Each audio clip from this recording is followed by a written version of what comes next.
Hola, ¿cómo están? Elon Musk, el hombre más rico del mundo, organizó un meeting en Pensilvania. Él solo, no con Trump. Ustedes saben, él apoya a Trump, ¿no? Y habló él solo. Y habló casi como un líder político. Y dijo, me he convertido en un hombre políticamente activo. Por supuesto, pidió a la gente que votara por Trump. Dijo que están en juego el futuro de Estados Unidos y del mundo. Pero lo más interesante es que habló de Venezuela y del dictador Maduro también. Elon Musk dijo que Maduro está en el poder debido a que hace elecciones falsas, fraudulentas. Dijo que la elección de finales de julio fue falsa, fue un fraude. Y dijo principalmente que a pesar de que Maduro había perdido, a pesar de que la oposición había sacado casi 70% de los votos, los venezolanos no tenían cómo defenderse de Maduro. ¿Cómo se supone que se van a defender?, se preguntó, levantando la voz, Elon Musk. ¿Cómo se supone que se van a enfrentar a esa dictadura? ¿Con palos?, se preguntó el señor Musk. And then the right to bear arms is also really important. That's there to protect,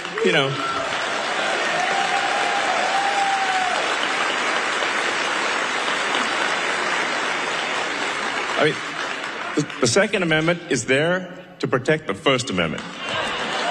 So,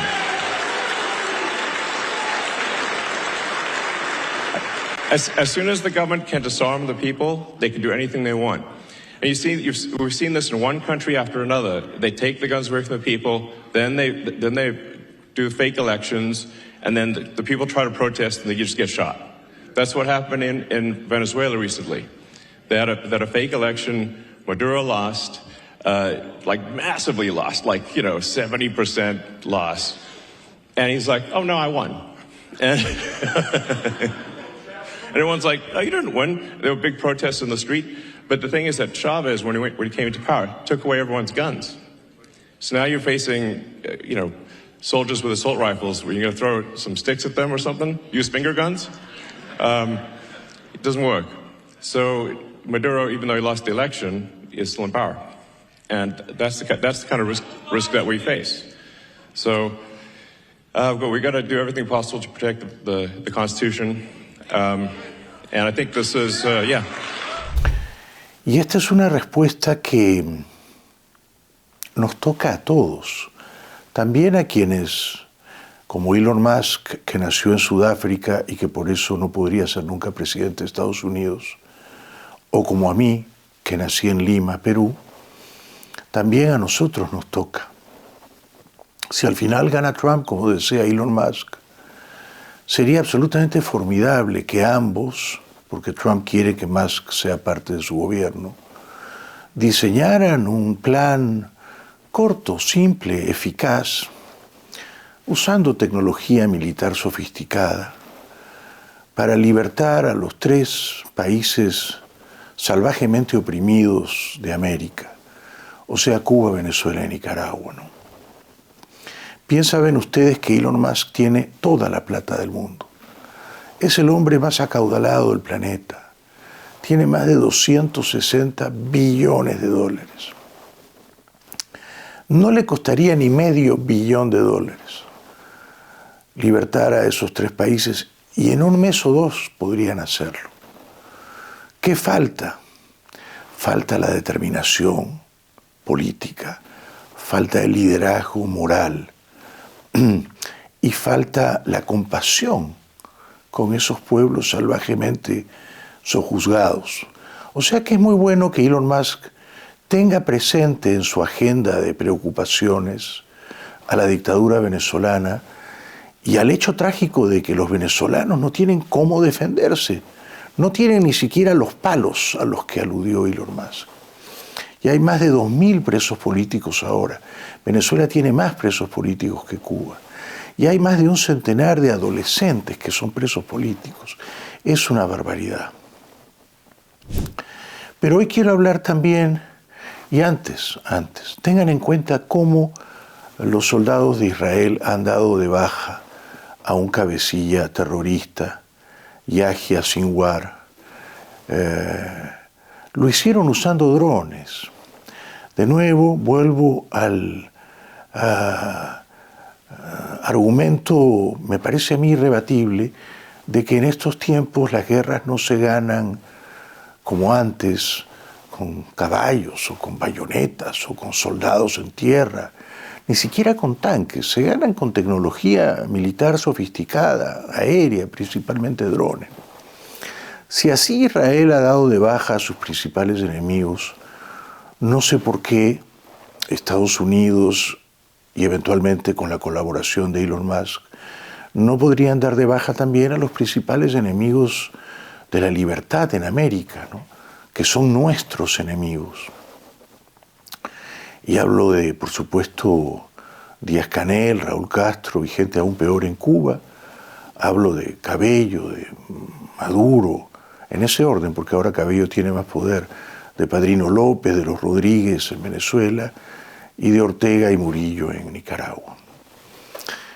Hoy quiero hablarles también de gente que nunca debió salir de la cárcel, de gente que, como Fidel Castro a mediados de los 50 en Cuba, como Hugo Chávez a mediados de los 90 en Venezuela, y como el testaferro de Maduro, Alex Saab, el año pasado, de gente que nunca debió salir de la cárcel. Comencemos por el más pequeñito, ¿no? Por el más irrelevante, Alex Saab. Maduro ha anunciado hoy, viernes 18 de octubre, que Alex Saab, que debería estar preso aquí en los Estados Unidos, donde ya estaba confinado en un calabozo, es su nuevo ministro de Industria y de Producción Nacional. O sea que Maduro quiere tenerlo bien cerca y bien protegido bajo su paraguas. ¿Por qué? Porque Alex Saab es su testaferro y conoce todos los secretos de los robos que él hizo a favor de la familia de Maduro. Alex Saab nunca debió salir de la cárcel. Fue detenido en Cabo Verde a mediados de 2020, cuando descendió de su avión particular, de su jet privado, para echarle combustible, regresando desde Teherán hasta Caracas. Y ahí lo detuvo el FBI junto con la CIA. Debería estar preso, ¿no? Ya estaba preso aquí. ¿Quién lo liberó? Biden lo liberó. De nuevo Biden, ¿no? Biden tan débil, tan apocado, tan disminuido frente a la dictadura venezolana. ¿Hizo un canje de prisioneros? Sí, pero le entregó a Maduro a un miembro casi de la familia del dictador venezolano, a Alex Saab. Nunca debió salir de la cárcel aquí, pero por culpa de la debilidad de Biden, Alex Saab ahora está en Venezuela y es nada menos que ministro de Industria y Producción Nacional. ¿Qué produce Alex Saab? Es una buena pregunta, ¿no? Principalmente produce robos, saqueos, latrocinios, ¿no? Principalmente produce negocios fraudulentos que expolian al Estado venezolano en beneficio de la familia de Maduro y en el beneficio de sí mismo. Ese es Alex Saab. Pero así como Alex Saab nunca debió salir de una cárcel aquí, Fidel Castro nunca debió salir de la cárcel en Cuba, ¿no? Fue encarcelado el año 53, Batista era el dictador, y Castro había intentado capturar el poder asaltando el cuartel Moncada y había fracasado. Entonces fue un golpe fallido, fue una sublevación fracasada. Lo capturaron, salvó la vida de milagro en el tiroteo, lo metieron preso y debía estar en la cárcel por lo menos desde el año 53 hasta 1968, o sea, 15 años. ¿Cuánto tiempo estuvo en la cárcel? Apenas 2 años, apenas 2 años. El año 55, mayo del 55, el dictador Batista se apiadó de Fidel Castro, le tuvo compasión o simpatía, decidió que no convenía fusilarlo, tendrían que haberlo matado, y lo liberó de la Isla del Pino, del presidio mayor de la Isla del Pino. 2 meses después, Fidel Castro se fue a México. ¿Qué creen que hizo Fidel Castro en México entre mediados del 55 y noviembre del 56? Se dedicó a descansar, a ver películas, a pasear por los parques, a visitar museos, a escribir libros. No. Se dedicó a organizar su regreso a Cuba. Y entonces Fidel Castro venía a Estados Unidos, recaudaba dinero entre los cubanos exiliados, con esos dineros en México compraba armas. Fines del año 56, noviembre, Castro ha conseguido que le regalen un yate de recreo. Lo llama el Granma. Es un yate pequeñito, con capacidad para 10 personas apenas, con 2 camarotes, un yate de 14 metros. Y Castro mete allí las armas que ha conseguido y mete a 82 jóvenes. Y zarpan de Veracruz rumbo a Cuba. Primeros días de diciembre encallan a 1 kilómetro de las costas cubanas. Descienden, caminan hasta la orilla y ahí comienza la Revolución Cubana, que 2 años y pico después derrocó a la dictadura de Batista e instaló en el poder a Fidel Castro. Si a Castro lo hubieran fusilado cuando estuvo preso entre el 53 y el 55, Cuba seguramente no sería una dictadura aquí, ahora, en estos tiempos, 2024, octubre. Si a Castro lo hubieran no fusilado en prisión, pero lo hubieran dejado preso por lo menos hasta el año 68, la historia de Cuba habría sido distinta, porque Cuba no hubiera sido una dictadura desde principios del año 59. De manera que Castro debió ser ejecutado en prisión. Era un golpista, era un asesino, era un peligro para la patria. El tiempo lo confirmó. Algo parecido ocurrió con Chávez, Hugo Chávez, el teniente coronel Hugo Chávez. Él también tuvo su versión venezolana del asalto fallido al cuartel Moncada. Él, el 4 de febrero del año 92, trató de dar un golpe de Estado. Trató de matar al presidente legítimo y constitucional, Carlos Andrés Pérez, pero fracasó. Murieron decenas de soldados venezolanos y de guardias presidenciales. Carlos Andrés Pérez salvó la vida de milagro. Chávez, con toda justicia, fue a la cárcel. ¿Cuánto tiempo creen que estuvo en la cárcel? Yo creo que cuando un ciudadano, sea civil o militar, da un golpe de Estado, debería pasar el resto de su vida en la cárcel como mínimo, si no, pena de muerte. Yo le daría pena de muerte. Cualquier golpista yo le daría pena de muerte. Y como mínimo cadena perpetua. Bueno, Chávez estuvo en la cárcel del 92 al 94. 2 años. Además, conspirando desde la cárcel, dándose la gran vida en la cárcel. Y el año 94, el honorable presidente Caldera lo indultó. Grave error, gravísimo error histórico.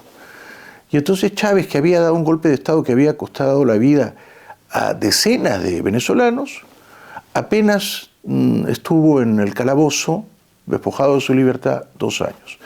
Y lo mismo que Fidel Castro, cuando sale de la prisión en Cuba el año 55, Chávez, cuando sale de la prisión en Caracas el año 94, viaja no a México como Fidel, sino a La Habana a reunirse con Fidel, y desde entonces empiezan a tramar cómo capturar el poder. Un poder que Chávez capturó apenas 2 o 3 años después, cuando a fines del 98 ganó las elecciones presidenciales. Entonces, si a Fidel lo hubieran fusilado en la cárcel el año 53, 54, si a Chávez le hubieran dado cadena perpetua el año 92, muy probablemente Cuba y Venezuela ahora no serían dictaduras, ¿no es cierto? Muy probablemente. Cuba es una dictadura desde principios del 59. ¿Ustedes pueden creer eso? ¿Ustedes pueden creer eso? Es decir que hace más de 6 décadas es una dictadura, hace más de 6 décadas. hace más o menos 65 años. 65 años. Yo voy a cumplir 60 años. Cuando yo nací, el año 65, Cuba ya era una dictadura hacía 6 años. O sea, Cuba es una dictadura toda mi vida, más 6 años. ¿No les parece terrible? Ahora, Venezuela es una dictadura desde principios del 99, cuando se juramentó Chávez y empezó a gobernar como un autócrata, o sea, hace más o menos 25 años. Y por supuesto son dictaduras comunistas que están en ruinas, pero en ruinas, ¿no? Por no haber matado a Fidel Castro en la cárcel, por no haberle dado cadena perpetua a Chávez, esos dos países se hundieron en la miseria del comunismo. Cuando digo miseria, no exagero, ¿eh? Hoy viernes, 18 de octubre, a las 11:07 de la mañana, toda la isla de Cuba, donde hay más o menos 10 millones de personas, antes había más, pero se han venido todos aquí a Estados Unidos, toda la isla de Cuba se hundió en un apagón completo, total. La isla entera a oscuras. Una planta termoeléctrica en Matanzas reventó, estalló. Anoche había salido en televisión cubana el primer ministro, Manuel Marrero, a decir, bueno, tenemos que paralizar la economía porque no hay energía. Tenemos que cerrar las discotecas, los bares, tenemos que suspender las clases escolares, los empleados públicos mejor no vengan a trabajar, tenemos que paralizar la economía. Y eso fue anoche. Hoy, toda la isla de Cuba a oscuras. ¿Por qué está a oscuras? Porque Cuba no es capaz de generar electricidad. ¿Por qué no es capaz de generar electricidad? Porque eso es el comunismo. Toda la infraestructura está rota, obsoleta, anacrónica y no sirve, toda.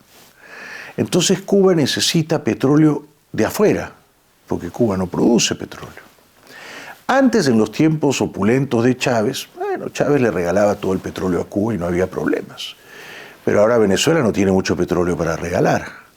Venezuela le regala apenas 32.000 barriles diarios de petróleo a Cuba.